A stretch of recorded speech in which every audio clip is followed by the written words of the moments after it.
Hello, Starshine. My name is Liz and this is my channel, Simsational Stories. If you have not seen my videos before and you enjoy this one, please like and subscribe. And maybe check out my Facebook page where this whole thing began as well. All relevant links are in the description below. And of course, if you're a Sims player and you'd like to download any of the characters featured in my stories, just search the hashtag Simsational Stories on the Sims 4 gallery. All original content is created by This Is Not Eric. Alrighty then. So, welcome, and what is up, Buttercup? Are you having a good day? Or a bad day? Whichever your answer, please allow me to distract you from your life and tell you a story, a Simsational story. Before I begin though, I'd like to issue this blanket content and trigger warning. The following story is just Sims, hey. I'm not going to apologise for treating them terribly, if that's what I've done, But I do want to assure you now that although I mean absolutely no harm, I completely understand if you feel unable to consume my content. Many loves, and we will catch each other on the internet elsewhere. Okay, so now we've gotten that over with, let's go. Today's story is from the Fundamentalist Ferguson family, and we're at chapter 4. If you have not seen previous chapters and would like to catch up, there are playlists available on my channel so you can hear the entire story in chronological order. The rest of us are going to move on from where we left off last time though. So without further ado. Cameron and Addison Ferguson had been married for almost 5 years now, and they were eagerly awaiting the birth of their third child. Despite Cameron's job as a doctor, they had decided that, as with their first pregnancy, due to religious reasons, they would choose to have as intervention-free a pregnancy as possible. This meant that, as God intended, they didn't know the sex of their child. Not that it mattered, of course. All they really wanted was a healthy child. Gender did, however, determine quite a few things in the Ferguson family. It wasn't something that they made a big deal about to other Sims. It was just the way things were for their family. But their son Elijah was given different toys to those which his twin sister Esther was. Blocks over handmade teddies, for example. And he was encouraged to learn different things as he grew. And even at her young age, Esther was expected to take dirty clothes from the hamper to the laundry, while in comparison, her brother Elijah had no chores at all. This was because the Ferguson family were fundamentalist Sims. Each Sunday morning they would attend the community worship ceremony together at their local church in the morning before spending the day making and working on resolutions for the new week ahead. And then they would all share a grand family meal together. Finally, in the evening, Cameron, as head of the family, would preside over Bible study that finished with a family meeting where they each confessed their sins of the week and received absolution from the Father, who acted in his home for and as the Holy Father. Cameron and Addison had both been raised in the church, and as such they both strongly believed that they were doing the best thing for their babies by raising them the same way they themselves had grown up. The couple were both happy, very happy, with their lives, and well satisfied in the sure belief that they were doing God's will by living as holy and virtuous a life as possible.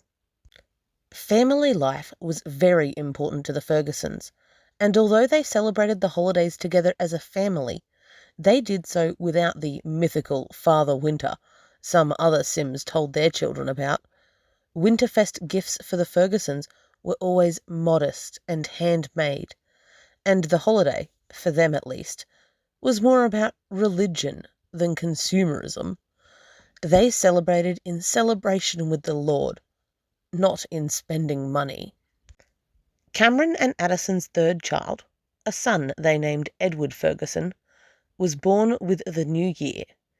He was, in fact, the first Willow Creek baby born that year, screaming his way into the world at 3:34 a.m. on New Year's Day.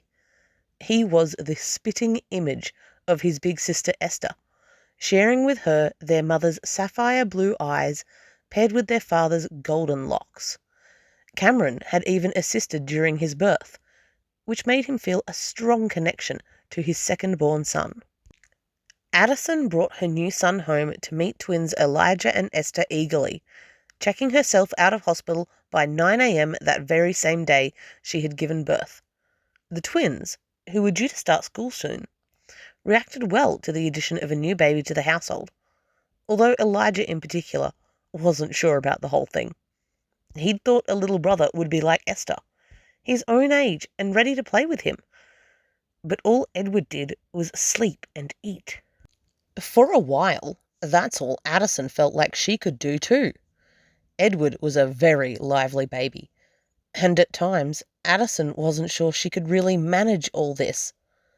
A newborn baby and twin toddlers? What had she been thinking? She obviously hadn't been thinking.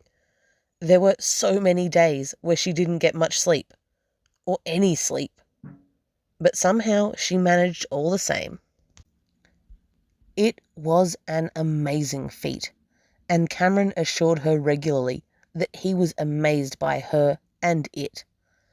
Addison was such a wonderful wife and mother, better than he ever deserved, and he was so lucky and glad to have her. She was his metaphorical backbone. Without his wife's solid support at home, Cameron wasn't sure he would have made it at work. His job was hard. Cameron had been to university, of course, but nothing prepared you for what it was really like to try to be a doctor. His patients would line up like lemmings, all suffering a myriad of mystery maladies that he was supposed to become the master of curing. It was an endless guessing game, and for a long time, Cameron had struggled to diagnose, let alone treat, his patients confidently and competently. That time was past now, though. 2 months after the birth of his second son, and on the eve of their 5th wedding anniversary, Cameron took Addison out to a local diner to celebrate his new promotion. He had conquered the clinic, and he was no longer just a GP. He was officially a surgeon now. Cameron loved his job now. When he was younger and his father had told him that he was to study medicine, he had at first been resistant to the idea, unsure if he would really suit. But his father had been very clear in his advice, and Cameron had of course obeyed, with wonderful results. It just went to show that parents really did know their children better than they knew themselves. Her husband's recent promotion was also a boon to Addison, as it meant they finally had the funds to invest in something she had been begging for 4 months now: some livestock. In order to maintain economy, the Ferguson family had always grown their own vegetables, produced honey, and even kept a bug farm. But now they would also be able to produce their own eggs, chickens, milk, meat, and cheese.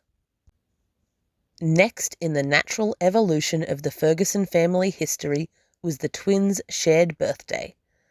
The children were allowed to stay up late, and Addison outdid herself with double carob cakes as they threw the children a small little party that night to celebrate their 5th birthday, complete with fancy cutlery and napkins. And that brings us to the end of Chapter 4 of the Fundamentalist Ferguson family. If you've enjoyed this video, don't forget to like and subscribe so you can tune in soon to hear the next chapter. And hey, maybe think about sharing my channel with a friend. Or don't. It's your life. Anyway, bye!